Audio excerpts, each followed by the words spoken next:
Posiblemente una de las más sorprendentes e inesperadas predicciones de la teoría de la relatividad general tiene que ver con el carácter dinámico del universo como un todo. Su propio autor, Einstein, no podía dar crédito a las consecuencias a las que conducía la solución de sus ecuaciones de campo, que decían que el universo o bien podía estar en un proceso de expansión o en un proceso de contracción. Con el fin de incorporar en su teoría sus propios prejuicios respecto al universo, entonces Einstein introdujo aquello que se ha considerado el mayor error teórico que cometió en toda su carrera, que fue la constante gravitacional, mediante la cual él lograba que el universo quedara estable tal y como él consideraba que debía ser. La gran sorpresa provino de la observación astronómica directa, cuando el astrónomo Hubble descubrió que las galaxias presentan un corrimiento al rojo, es un efecto Doppler asociado al cambio en la longitud de onda, al cambio en el color de la radiación que vemos provenientes de las galaxias. Cuando el corrimiento se da hacia el rojo, quiere decir que los objetos que emiten esa luz se están alejando de nosotros. El gran descubrimiento de Hubble fue que mientras más alejadas están las galaxias, más rápidamente se alejan de nosotros, de acuerdo con una relación que está definida, entre otras cosas, por la constante de Hubble. Bueno, esta verificación experimental inesperada de las predicciones de la teoría nos llevó a una nueva concepción, a una nueva visión del universo. El universo no es estable, el universo, a diferencia de lo que se podía pensar, es un sistema extraordinariamente dinámico. Rápidamente los teóricos empezaron a determinar la rata de expansión del universo y, por decirlo de alguna manera, a pasar la película al revés. Es decir, si en este momento el universo se está expandiendo, ¿en qué momento empezó a expandirse el universo? Algunos cálculos a mano alzada indicaban que eran decenas de miles de millones de años. O sea, estamos en una fase del universo que empezó hace algunas decenas de miles de millones de años. Luego, otra serie de cálculos teóricos llevaron a dar una fórmula para estimar con mayor grado de precisión qué es lo que podríamos llamar la edad del universo. A partir de ese momento en el que toda la materia estaba concentrada en una altísima densidad, con una altísima presión y una altísima temperatura. Un astrónomo muy escéptico respecto a lo que él consideraba una simple curiosidad matemática de la teoría, pero que de ninguna manera debería tener realidad física, que fue Fred Hoyle, llamó a ese inicio del universo de una manera muy despectiva el Big Bang, la gran explosión. Bueno, este nombre pegó, y de ser una denominación puramente despectiva, se erigió en lo que hoy podríamos llamar el inicio del mundo tal y como lo conocemos hoy. De nuevo es también la evidencia experimental la que nos lleva a correlacionar otra serie de observaciones con este supuesto inicio y esta evolución del universo. En este caso fueron unos ingenieros que estaban estudiando la radiación de microondas, construyendo antenas para sistemas de teledirección, que descubrieron que sus antenas de microondas, no importa hacia dónde las apuntaran, siempre detectaban un ruido de fondo. Un ruido que muy rápidamente fueron descartando como de origen humano o originado de alguna manera en una fuente de radiación cercana a la antena. Finalmente descubrieron que en todas las direcciones en que se apunte su antena se percibe una radiación de microondas. Esta radiación de microondas corresponde exactamente a la temperatura que debe tener el universo, después de arrancar en un estado de millones de Kelvin y llegaría luego de expandirse durante cerca de 13.700 millones de años a los aproximadamente 2.7 Kelvin que tiene en la actualidad. Entonces, la evidencia experimental corrobora la intuición teórica y la teoría de la relatividad da claves fundamentales sobre el inicio y la evolución del universo.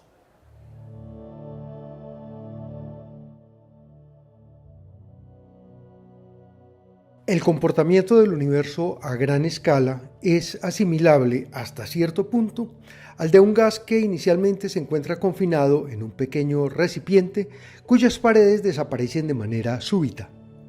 Supongamos que el gas está comprimido a la máxima densidad y a la máxima temperatura y presión posible y que en el interior del recipiente no queda ningún espacio vacío.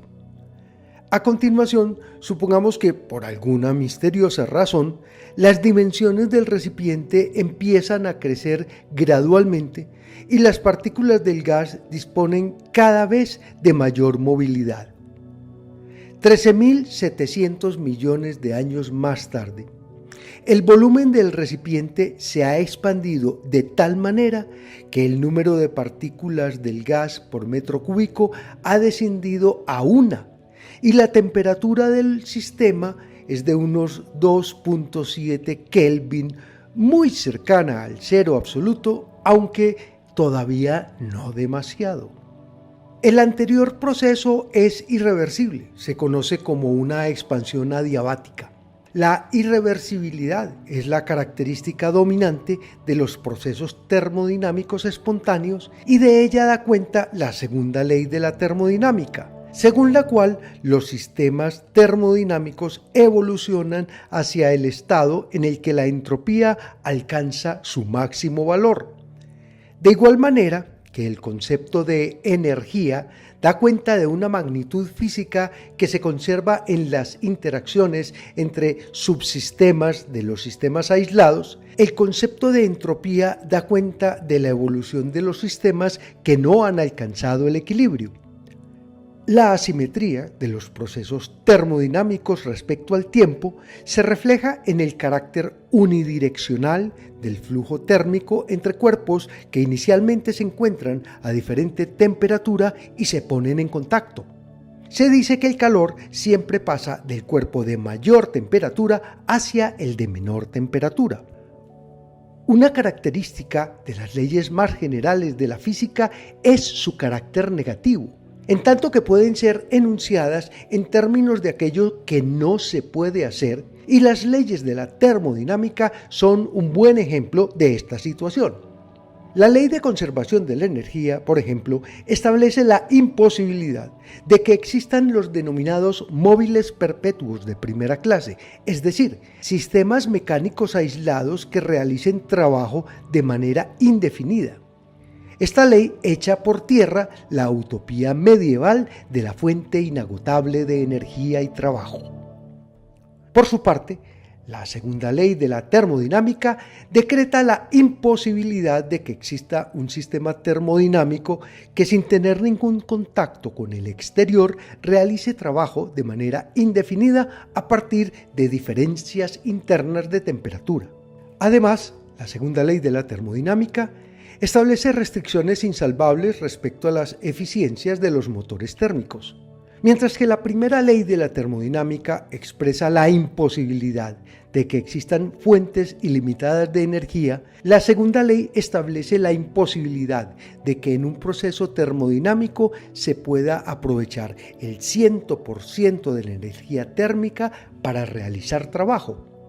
En consecuencia, en todo proceso termodinámico, parte de la energía involucrada deja de ser aprovechable para futuros procesos y se produce una especie de degradación que, con el transcurrir del tiempo, agotará toda fuente de energía aprovechable. Puesto que los procesos termodinámicos requieren una diferencia de temperatura entre la fuente térmica y el ambiente, una vez que el sistema haya alcanzado el equilibrio térmico y todas sus partes se encuentren a la misma temperatura, será imposible realizar ningún tipo de trabajo. No obstante, la energía total permanece constante. Esta situación pone en evidencia la imprecisión en la que se incurre cuando se define la energía como capacidad de hacer trabajo.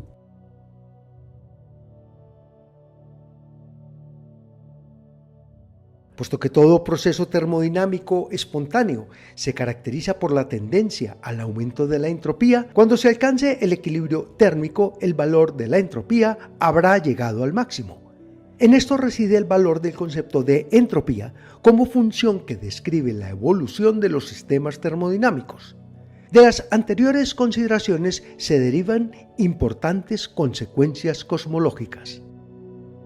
Si consideramos el universo como un sistema cerrado, tal y como era concebido a mediados del siglo XIX, en algún momento alcanzará el equilibrio térmico y todo estará a la misma temperatura como consecuencia inevitable de la segunda ley de la termodinámica. Bajo tal condición, la energía aprovechable se habrá agotado y la vida, que es ante todo un permanente intercambio de energía con el entorno, habrá dejado de existir. Esta conclusión de la termodinámica se conoce como la muerte térmica del universo y fue la primera predicción apocalíptica que se formuló respecto al futuro de la vida a partir de las leyes de la física. Un importante corolario de la anterior conclusión es que si el universo fuera infinito en el tiempo y no hubiera tenido un origen, ya la vida habría dejado de existir.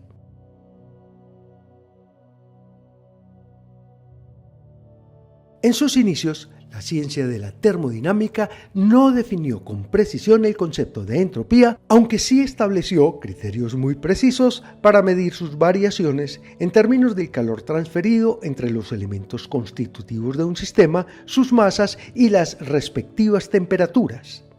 De igual manera, la definición del concepto de temperatura también fue en un principio bastante difusa, o a lo sumo tan tautológica como aquello de decir que la temperatura es lo que miden los termómetros. Los conceptos de entropía y de temperatura se hacen inteligibles gracias al modelo cinético corpuscular y a los métodos estadísticos desarrollados para la física por Rudolf Clausius, Ludwig Boltzmann y Edward Gibbs, entre otros. Mediante el modelo cinético, Clausius obtuvo la ecuación de los gases ideales que solo se conocía de manera empírica a partir de consideraciones puramente mecánicas. Clausius logró su objetivo luego de considerar que un gas confinado está compuesto por cierto número de corpúsculos cuyos choques con las paredes del recipiente que lo contiene son responsables de la presión que se experimenta. La aplicación del principio de conservación de la energía al modelo corpuscular permite establecer una relación directa entre la temperatura del gas contenido en un recipiente y la energía cinética promedia de los corpúsculos que componen el gas, de acuerdo con la relación 1 medio de mv2 es igual a 3 medios de K por T. K es la constante de Boltzmann y T es la temperatura absoluta. B al cuadrado es la energía cuadrática promedio de las partículas que componen el gas. Gracias a la introducción de elementos estadísticos en la descripción de los sistemas termodinámicos, la física puede dar cuenta del concepto de calor en términos del movimiento corpuscular y la termodinámica queda reducida a la mecánica. Puesto que en la versión original de la termodinámica se consideraba que el calor era un fluido al que se le dio el nombre de calórico, luego de la introducción del modelo cinético, el lenguaje de la física se simplifica y gana en sencillez y precisión.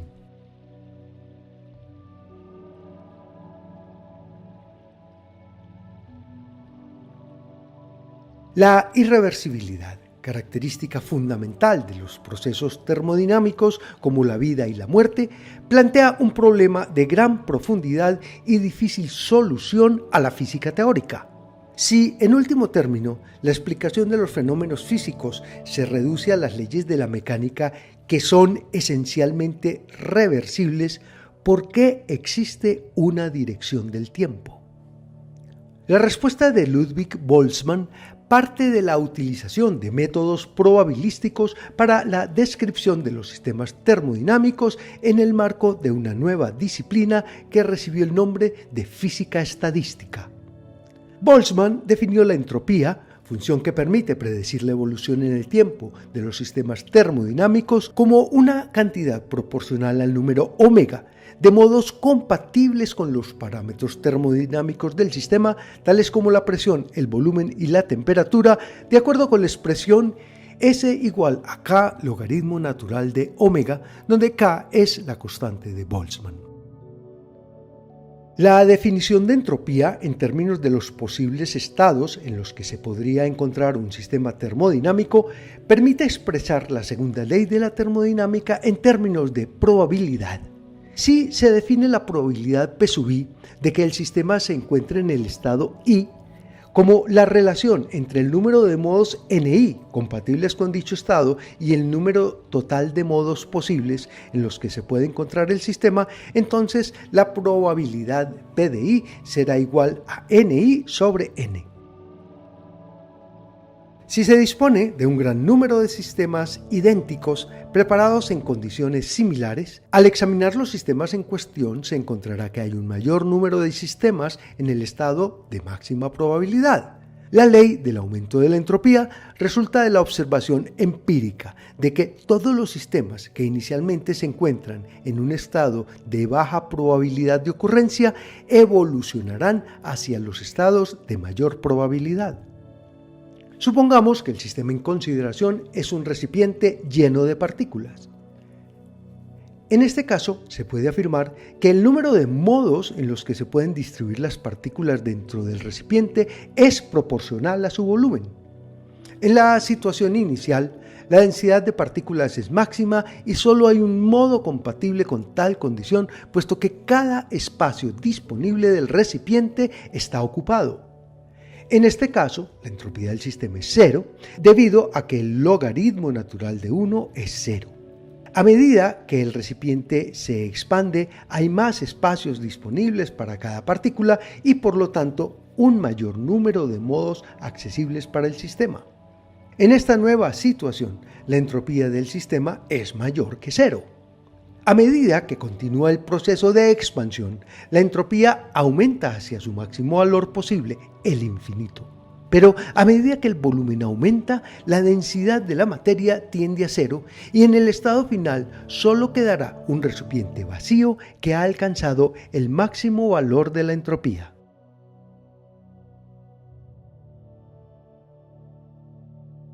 De acuerdo con las observaciones astronómicas más recientes, el universo se expande de manera acelerada, presagiando un alejamiento paulatino de las galaxias y de las estrellas distantes, con el consecuente oscurecimiento del cielo en todo el espectro electromagnético. El universo avanza hacia su total disolución en un estado de densidad nula y entropía infinita.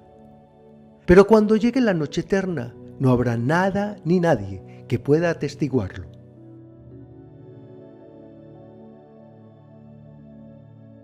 La teoría de la relatividad general predice un origen del universo en un momento que, por razones que ya comentamos, se denominó el Big Bang, y que, si bien no fue exactamente una explosión, sino una inmensa dilatación del tiempo y el espacio, conduce el universo en un proceso de expansión que en algún momento se llegó a pensar que se podría revertir, se podría detener, se podría invertir.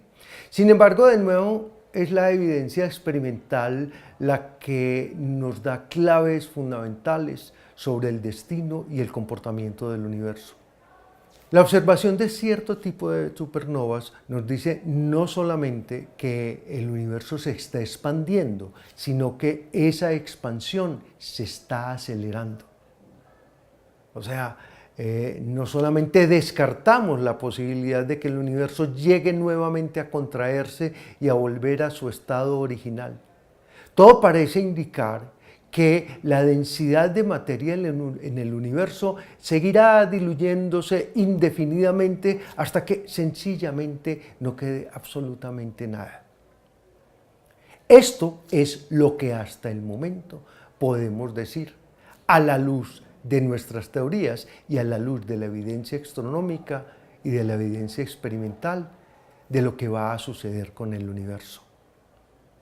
Esto que parece un panorama bastante desalentador, en todo caso queda de alguna manera atenuado por el conocimiento de que esto sucederá dentro de tantos miles y miles de millones de años, que para todos los efectos prácticos y dado el corto periodo de tiempo en el que transcurren nuestras vidas e incluso en el que transcurre la existencia de nuestras especies, para todos estos efectos podemos considerar que efectivamente el universo es eterno.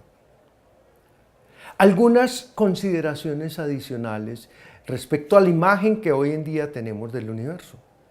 Hoy pensamos que esta aceleración de la expansión del universo tiene que estar ligada a algún tipo misterioso de energía de la cual poco sabemos y entonces le damos un nombre bastante singular, lo llamamos la energía oscura, y por una de esas curiosidades teóricas resulta que esta energía oscura de alguna manera vuelve a introducir en la física términos como el de la constante gravitacional que había introducido, de la constante cosmológica, perdón, que había introducido Einstein para frenar la expansión del universo. Entonces, nuevamente tratamos de dilucidar cuáles son las leyes, cuál es el comportamiento del universo para poder hacer predicciones en el largo plazo. Contrasta, de todos modos, con la tradición de lo que ha sido la descripción de la creación y la evolución del universo. En algunas mitologías, por ejemplo, se piensa que el universo fue creado en un estado de caos y confusión y que debe evolucionar paulatinamente hacia un estado extraordinariamente ordenado y perfecto.